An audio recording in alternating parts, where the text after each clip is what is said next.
ingeniero.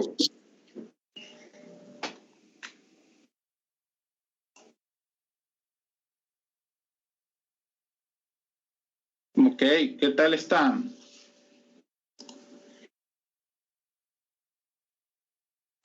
Pues todo bien, ingeniero. ¿Usted qué tal?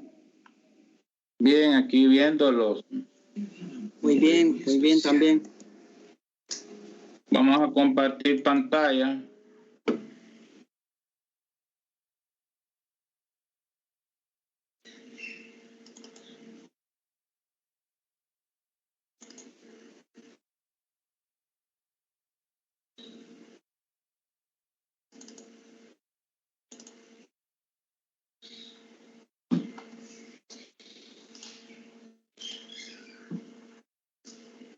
Y estamos viendo el material, ¿verdad? De la clase.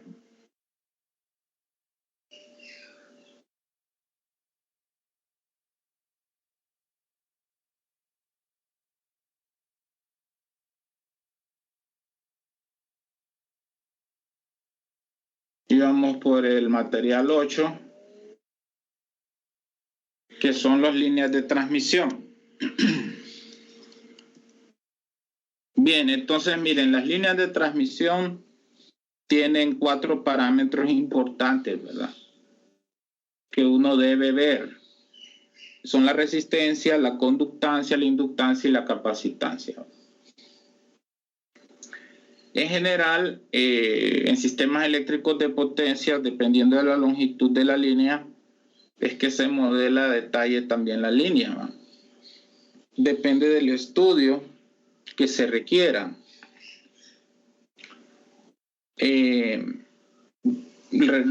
Aquí tenemos una estructura, miren, de una torre de transmisión de una línea de 500 kilovoltios. Entonces, esta línea de transmisión, si ustedes la ven, no, en nuestro país no hay de este tipo. Hay veces hay estructuras de este tipo en 230 kV, ¿verdad? También. Pero son generalmente torres bien altas que llevan las 3 fases. Aquí miren, 1, 2, 3 fases con un conductor bundle de 4.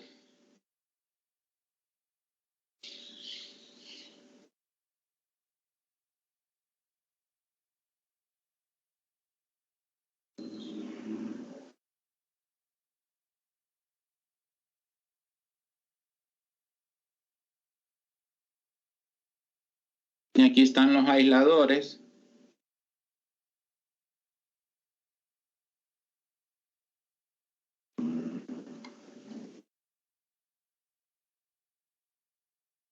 Las cadenas de aisladores que sostienen estos conductores, ¿verdad? Y luego tenemos 2 conductores que se les llaman conductores de guarda o de escudo. Estos conductores son en realidad para rayos, prácticamente son como que fueran para rayos.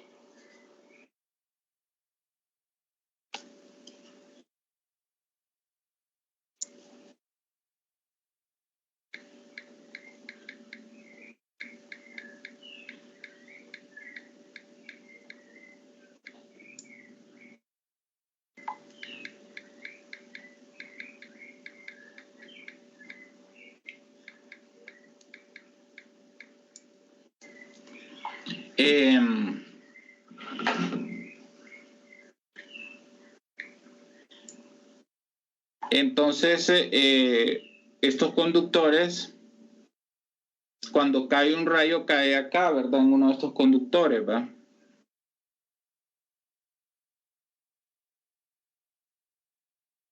Y el rayo se va a tierra a través de la estructura de la torre misma y luego al conductor de tierra que corresponda, ¿va?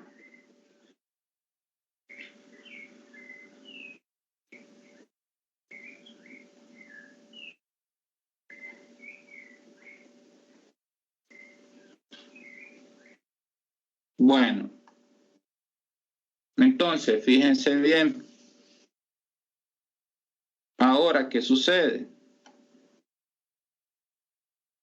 que cuando la Tierra está muy debilitada o se han robado parte de las estructuras de las torres y el rayo cae, entonces se forma una diferencia de potencial entre la punta entre este punto puede ser y la línea, y entonces salta un arco eléctrico azul de la estructura hacia la fase del conductor. Puede saltar también aquí en este punto, por ejemplo, ¿verdad? Puede saltar un arco eléctrico, o puede saltar también desde la punta de la ménsula hasta el conductor, ¿verdad? Puede tener diferentes puntos en los cuales se produzca el arco.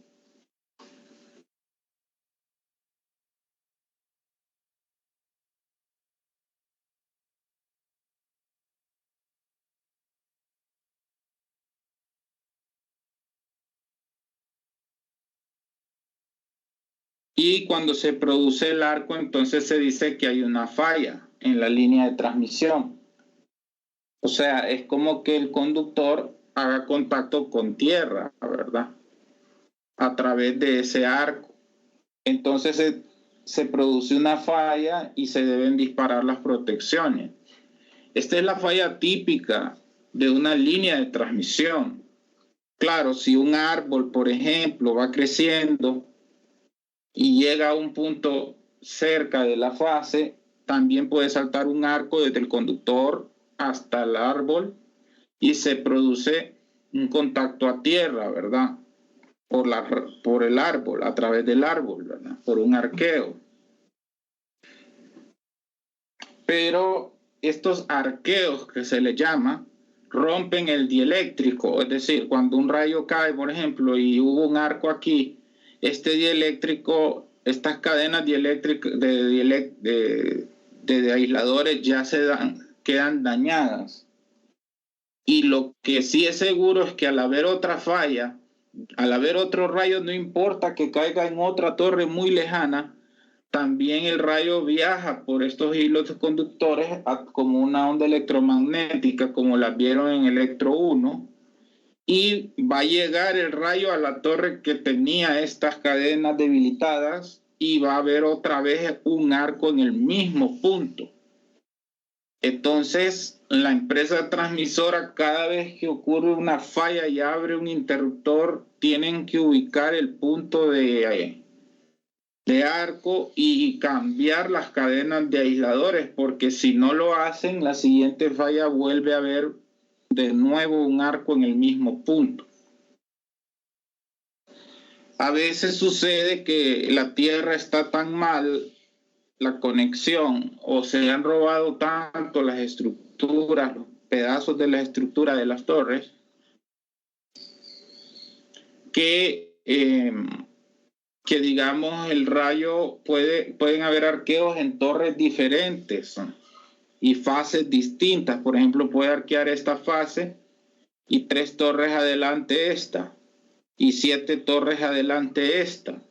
Entonces sería un arqueo, es una falla trifásica a tierra, ¿verdad? En ese caso pueden haber arqueos de 2 fases solamente, 2 fases a tierra, y depende de dónde ocurran los arqueos, así es como son las fallas, pues, ¿verdad? Eso es bien interesante verlo, porque es prácticamente el día a día durante la estación de invierno, donde hay mucha actividad eléctrica, especialmente en zonas como Cerro de Ula, que ustedes saben que allí el nivel isoceráunico se le llama, el nivel de rayos por metro cuadrado es bien alto. Zonas como la zona sur, Choluteca, Nacaome, son lugares que tienen niveles isoceráunicos bien altos, y por lo tanto las estructuras que están en esas zonas son objetos de rayos, ¿verdad? de rayos. Las torres no necesariamente son metálicas, también pueden ser torres de concreto, ¿verdad? Que en estos casos, por ser concreto, el rayo directamente no es que va a caer en la estructura, ¿verdad? De concreto, sino que más bien cae directamente en la línea de transmisión. Aquí uno dice, ay, aquí nos salvamos porque no hay rayo que caiga ahí en la torre y se pone el pararrayos y se aterriza, ¿verdad? Con un cable, pero eso tampoco significa nada, ¿verdad? Porque más bien el rayo va a buscar caer en la fase, ¿verdad? En esos casos, directamente. Entonces, esta es una estructura de subtransmisión con asbesto. ¿Tienen alguna pregunta o comentario hasta ahora?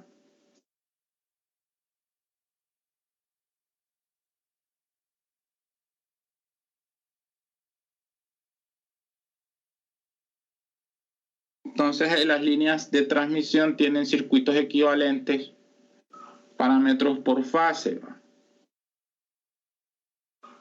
Tensiones en fase línea neutro, corrientes por fase, equivalentes monofásicos. ¿Verdad? Permítame un momento, que tengo una llamada ahorita, necesito contestarla, permítanme.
Bueno, entonces continuando un poco, los parámetros de las líneas de transmisión, como habíamos dicho, es un circuito monofásico y se representa como un circuito pi que depende de la longitud, por ejemplo, líneas cortas, medias y largas, ¿verdad?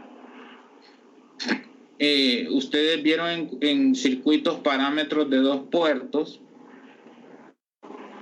en donde representaban voltaje de envío, corriente de envío, corriente de recepción, voltaje de recepción.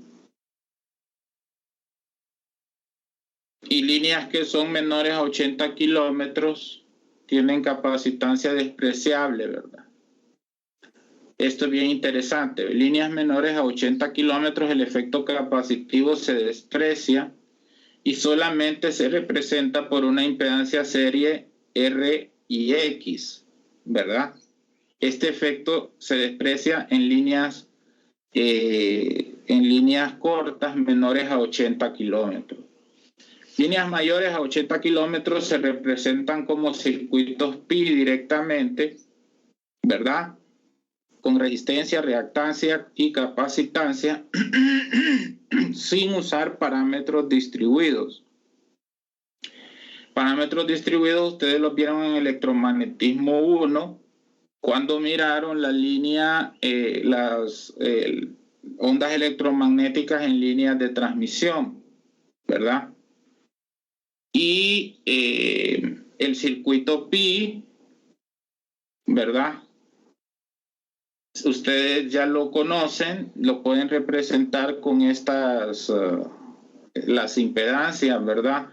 Y las admitancias se pueden representar según gamma, que es la constante de propagación de la onda electromagnética, según estas tangentes y senos hiperbólicos, ¿verdad? El tema es que cuando las líneas son largas, esto sí, mayores a 240 kilómetros, entonces las líneas tienen que ser representadas con parámetros distribuidos, ¿verdad? O también se le llama circuitos pi en cascadas. O sea, yo puedo modelar una línea de transmisión aquí con un circuito pi en cascada con otro, y entre más circuitos pi tengo en cascadas, más aproximada es la modelación a una de parámetros distribuidos, ¿va? Recuerden que el parámetro distribuido considera un diferencial de X, diferencial de tensión a lo largo de toda la línea. Entonces son circuitos en realidad que tienen diferenciales son circuitos pi en cascada con un diferencial de X, entre más pequeño mejor. Entonces, muy bien.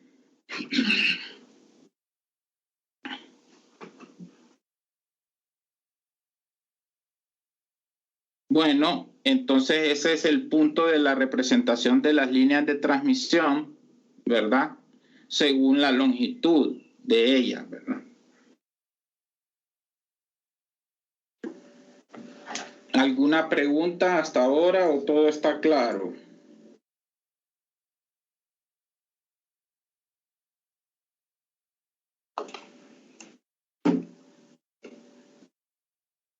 Ingeniero, ¿esa línea se transporta en helicóptero o cómo se envía de un lado a otro lado? No, fíjese que lo que se van haciendo es armando por piezas, se van colocando las estructuras, ¿verdad? A veces se ocupan helicópteros para colocar las partes, estas estructuras superiores, ¿verdad? De la línea. A medida que se han construido las bases, las fundaciones, y se ha levantado, ¿verdad?, hasta cierto extremo, y luego traen la parte superior armada y la pueden colocar y ensamblar, ¿verdad? Entonces, porque cuando las estructuras son demasiado grandes, ¿verdad? Definitivamente sí se necesita helicóptero. Y para el tendido del cable, ¿verdad? Eso sí es bastante pesado, ¿verdad? Porque ustedes saben que el conductor no es que se va cortando y se va empalmando, ¿verdad? Tampoco va. Sino que se trata de tirarlo de una subestación hasta la otra, ¿verdad? De forma continua, sin que haya corte del conductor, para evitar pérdidas, ¿verdad? Entonces eso es bastante especial, porque ya se imaginan un cable que tiene que tener kilómetros, ¿verdad? Kilómetros de longitud, ¿verdad? Y realmente es asombroso cómo pueden ir poniendo esos tamaños de conductores, ¿verdad? Fíjense que la línea más larga en Honduras tiene 210 kilómetros, que es las líneas que van de Cajón a Suyapa. De la subestación del Cajón a Suyapa llegan a 210, 220 kilómetros. Y son las líneas más largas que tenemos en Honduras, ¿verdad? Más de 220 kilómetros no tenemos todavía líneas de transmisión. O sea que nosotros podemos representar todas esas líneas por circuitos pi todavía, ¿verdad? De hecho, no necesitamos la representación en parámetros distribuidos.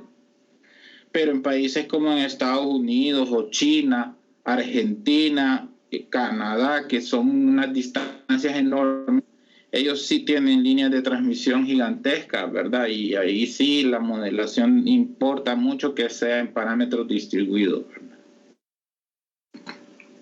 Ingeniero. Diga. Y un término que utilizan que es transposición en las líneas de transmisión.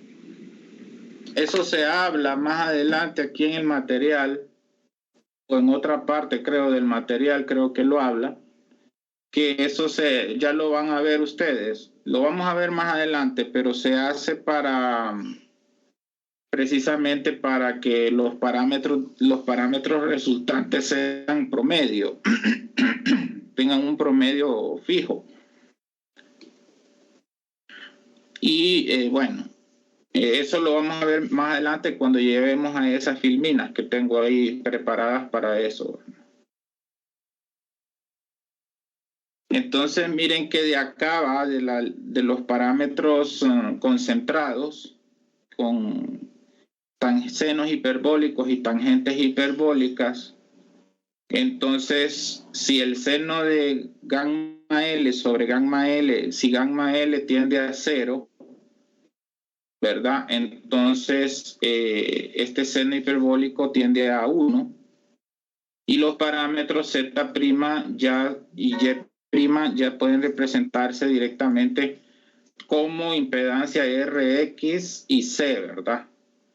Esto obviamente es lo que aparece en los software de sistemas de potencia, que donde uno introduce una resistencia, una reactancia y la capacitancia, ¿verdad? O en los software de sistemas de potencia más avanzados como el Dixieland, se introduce en el conductor, ¿verdad? El calibre del conductor, la longitud y la geometría de la torre, ¿verdad? Entonces el software le calcula los parámetros de la línea, ¿verdad?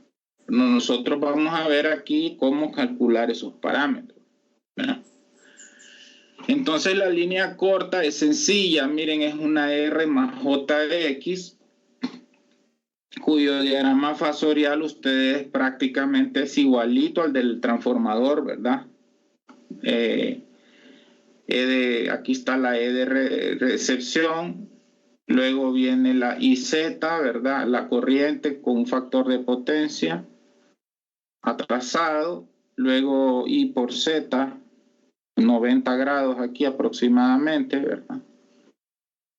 Aquí está la resistencia I por R en fase con la I y JX 90 grados, al final nos da esta IZ. Y luego tendríamos acá la magnitud del voltaje de envío es Z, ¿verdad? Con un ángulo delta. Igualito que el diagrama de un transformador monofásico y también el de un generador sincrónico. Entonces, este tipo de cálculo de parámetros se usan en cortocircuito para flujos de potencia, cortocircuito y estabilidad, en donde el capacitor no afecta mucho los resultados, ¿verdad? Luego vemos lo que es el conductor eléctrico. El conductor eléctrico, ¿verdad? Puede ser de cable, de cobre o de aluminio, pero en realidad el cobre ya es demasiado caro para poderlo usar en líneas de transmisión, y si se ponen alambres de cobre, definitivamente se los digo, no hay quien dure, ¿va? No hay cable que dure y se lo robarían. Entonces al final se usa el conductor de aluminio, que sí nadie le interesa robárselo. Es muy barato el aluminio, aún vendiéndose por metros y metros. Es muy, muy barato. En cambio el cobre sí es bastante caro. Entonces el cobre uno lo encuentra únicamente en las acometidas de las casas, acometidas de edificios, etcétera, ¿verdad?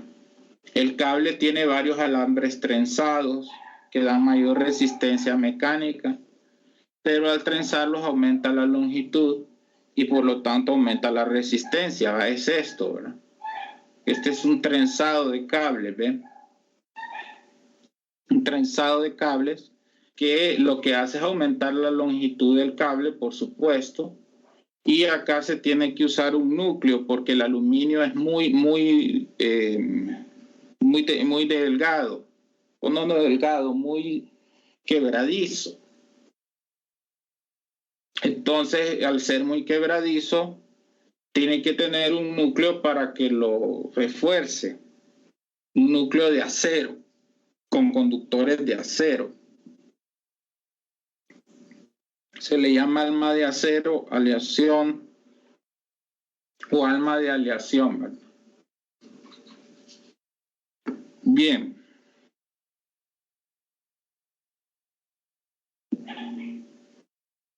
Bien, entonces los calibres de conductores que nosotros hemos visto típicamente en las residencias como acometidas, ¿verdad? Son cables, bueno, para instalaciones eléctricas 12, 10, 8, 6, pero ya para acometidas tenemos 4, 2, 1 0, 2 ceros y 3 ceros. Estos ya cables 3 ceros, 2 ceros, 1 ceros y 4 ceros ya se miran como primario, ¿va? Como cable de primario de 13.800 y 34.5, ¿va? Y como acometidas de casas, cable 2, 4, 6, son típicos, hasta 1 cero, a veces tienen ciertas casas que tienen muchas cargas eléctricas, elevadores y cosas así, pero los típicos en las residencias son estas acometidas, 2, 4, 6, 8 para estufa eléctrica y 10 para ducha y 12 para iluminación y para toma corriente. Más o menos así es como los ingenieros eléctricos recetamos los conductores, ¿verdad? Según la aplicación que haya, ¿verdad? Ya para distribución, grandes corrientes, ya se usan estos calibres. Y el AWG significa American Wire Gauge, ¿verdad? Es pues obviamente una normativa de los conductores. Nos vamos a quedar aquí, fíjense, el día de hoy porque tengo que salir a hacer unas cuestiones médicas. Entonces, por hoy voy a agradecerles que dejemos la clase hasta acá, ¿verdad? Continuamos el día lunes, ¿ok? Perfecto, ingeniero, que pase buen día. Vaya, pues hasta luego.